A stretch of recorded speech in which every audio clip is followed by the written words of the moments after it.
고객께서 금융리스 차량을 정리하고자 보내주신 2022년도 12월에 출고된, 이제 출고한 지 7개월 정도 된 주행거리 6,500km를 탄 신형 레인지로버 차량입니다. 4.4 가솔린 엔진을 쓰고 있고요. P530의 SWB 숏바디 차량이에요. 신차 금액으로 2억 2,500 정도, 실제 출고를 하려면 2억 한 4천만 원 정도로, 현재 이 차량을 출고하려면 단 100만 원도 할인을 해주지 않은 제 금액을 다 줘야 되는 차량입니다. 이 차량을 고객께서 출고한 지 7개월 만에 정리를 좀 하시고자 하세요.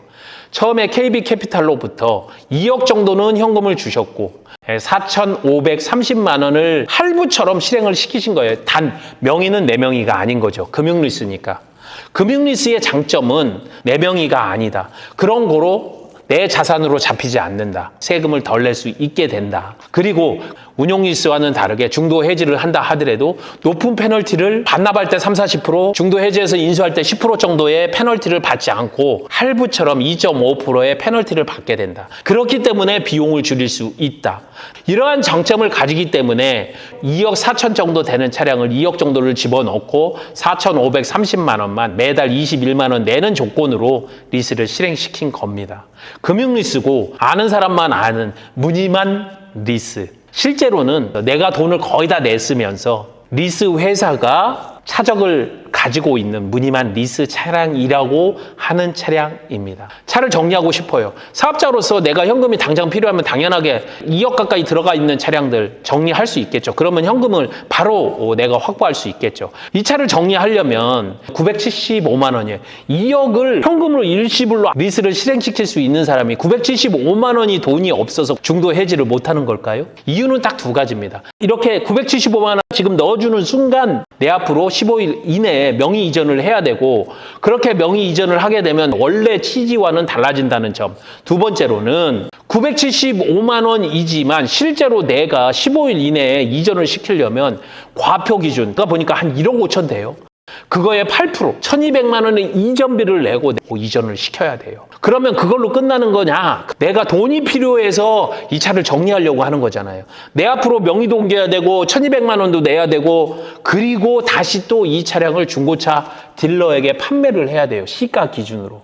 그럴 때 중고차 업체로 다시 한번 보낼 때 취등록세 한 번 더 들어가겠죠? 취등록세가 8%는 들어가지는 않아요. 그렇다 하더라도 1.5% 가까이 들어갈 거고, 상품화 비용 마진까지 합쳐서 다시금 또 떼줘서 돈을 떼주고 가야 된다는 이야기예요. 그러면 두 번의 비용이 발생을 하기 때문에, 거기에다 내 앞으로 명의까지 넘어오기 때문에 고객은 그게 비용도 아깝고 절차도 번거롭고 싫은 거예요. 그래서 무늬만 리스인데 완납승계로 정리할 수는 없습니까? 금융리스 완납승계 어떤 거냐? 승계해서 먼저 조건을 가져가세요. 975만 원은 알아서 정리해 주시고요.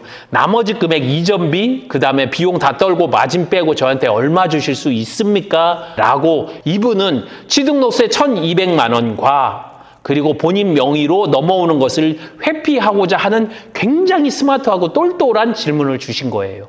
고객의 의도대로 비용을 줄여주고 직접 받아서 저희들이 처리를 하게 하는 완납승계가 저희 입장에서도, 시우카 입장에서도 고객의 비용을 줄여줄 수 있기 때문에, 고객 앞으로 이전을 하지 않아도 되기 때문에 훨씬 더 양자가 더 좋은 조건이라고 이야기는 드릴 수 있어요. 그런데 이런 부분은 생각을 좀 해보셔야 됩니다. 중고차 과표 기준입니다. 보통들 차량의 매매 금액에서 1년이 지났을 때 실제 매매 금액의 첫 해 연차에 지나가게 되면, 중고차로 이전을 하게 되면 훨씬 더 낮은 금액으로 과표 기준으로 이전을 할 수 있어서 취등록세를 낮출 수 있는데, 고객 앞으로 했었을 때는 이 금액의 8%를 내야 되지만 저희가 승계를 받으면 승계 수수료 975만 원 중에 승계 수수료 일부 1, 2% 되는 거니까 1,000만 원에 뭐 2, 30만 원 되겠죠? 저희 앞으로 넘어오면 실제 금액은 1.05% 정도 돼요. 그러면 과표 기준이 1억 5천 정도 되니까 뭐 한 160, 170 이 정도 될까요? 그 정도 다 합쳐서 200만 원이 되지 않을 거란 말이에요. 고객 앞으로 1,200만 원의 취등록세를 하는 것보다 1,000만 원을 아낄 수 있어요. 분명히 세이브를 할 수 있는 부분이 분명히 있습니다. 그런데 왜 못 받아주느냐? 업체들이 왜 힘들어 하느냐. 저희는 법인이거나 개인 사업자잖아요. 중고차 업체는. 그러면 승계를 받게 되면 이 채권을 가져오게 됩니다. 이거를 리스사에 납부를 하게 되면 금융리스는 운용리스와 다르게 계산서가 나오지 않아요. 즉 저희들은 사업자이기 때문에 이 물건을 가져왔었을 때, 이 상품 레인지로버를 가져왔었을 때 매입을 한 매입 근거가 필요해요. 매입 근거는 보통 세금 계산서이거나 아니면 계산서이거나, 사업자가 없는 분들은 입금을 한 이체증을 가지고 매도용 인감을 가지고 보통 저희들이 증빙을 합니다. 그런 다음에 2,850만 원 이상인 차량은 1.05%로 이전비를 내고 상사 앞으로 이전을 시키거든요. 그게 바로 매입 증빙이 됩니다. 그리고 판매를 했었을 때 실가로 넘어가는 것, 1,000만 원에 가셔서 뭐 1,200에 팔았어요. 그러면 그 200 부분이 매출이 돼요. 그래서 법인으로나 사업자로 넘어가면 1,200만 원에 대한 매출 세금 계산서가, 일반인에게 넘어가면 현금 영수증으로 의무 발행을 하게끔 됨으로써 그게 바로 매출 영수증이 되고, 그 차액을 저희가 신고하게 되어 있습니다. 이게 바로 매입과 매출에 대한 세금에 관련된 플로어인데요. 자, 여기서 금융리스는 리스사에 넣어준다 하더라도 계산서가 나오지 않아요. 입금증이 나옵니다. 금융회사, 리스회사, 그 다음에 일반 캐피탈 회사에서 계산서를 끊어주지 않습니다. 다 두 번째, 얘는 뭐 900 얼마니까 좋아요. 그런데 고객에게 드리는 돈, 절대 다수의 금액이겠죠. 중고차 시세 기준으로 놓고 봤을 때 이 금액 빼고 저희 마진 빼고 뭐 이전비 빼고 한다 하더라도 이분에게 뭐 1억 8천, 1억 9천 이렇게 가야 되는데, 그 금액을 플러스해서 양쪽을 잡아서 저희들이 입금 처리를 해야 되는데, 똑같은 동일건을 가지고 리스사의 입금증, 그 다음에 고객께 보내는 이체증 을 가지고 증빙을 시키는 것을 세무당국에서 인정을 해주지 않는다고 생각을 하고 있어요. 왜 그러냐면 이 차량이 누구 거죠? 리스사 거예요. 그러면 리스사는 얼마만 받으면 되냐? 975만 원짜리 입금증만 받아요. 그럼 나머지는 다 누구 거냐? 고객에게 가는 거예요. 계약한 계약자에게. 그러면 이 부분을 어떻게 인정을 해줄 것이냐? 매도용 인감이 나오는 것도 아니고 입금 이체증만 들어가게 됩니다. 저희들이 매입 매출로 나가는 게 적은 상사에서는 수십억, 많은 상사에서는 수백억을 왔다 갔다 하는데, 이런 건, 금융리스 건 한두 건으로 인해서 세무당국에게 안 그래도 저희를 막 정말로 눈을 쌍심지를 켜고 너네들 뭐 잘못하고 있나 이렇게 쳐다보거든요. 그런 건으로 책을 잡히기 싫기 때문에 거의 처리를 안 해줍니다. 마진 요만큼 먹으려고 400억, 500억짜리를 전체를 다 세무조사를 받아야 될 이유가 없기 때문에 이 건을 잘 처리를 안 하려고 합니다. 실제로 고객께서 7, 80%의 이전비를 아끼실 수 있어요. 리스를 받고 처리를 하는 중고차 매매 상사 입장에서도 크게 마진에 차이가 나지는 않습니다. 고객이 가져갈 수 있는 게 더 많아지는 건데, 이렇게 좋은 건데 무늬만 리스를 정리하는 것을 기피하는 이유가 바로 여기에 있다는 겁니다. 정리를 하자면 무늬만 리스는 금융리스를 얘기하는 거고, 금융리스를 하는 것은 이자를 줄이기 위해서, 그리고 내 명의로 하지 않기 위해서, 중도 해지를 했었을 때 페널티를 적게 받기 위해서 그러는 건데, 무늬만 리스를 완납승계로, 금융리스는 반납은 없어요.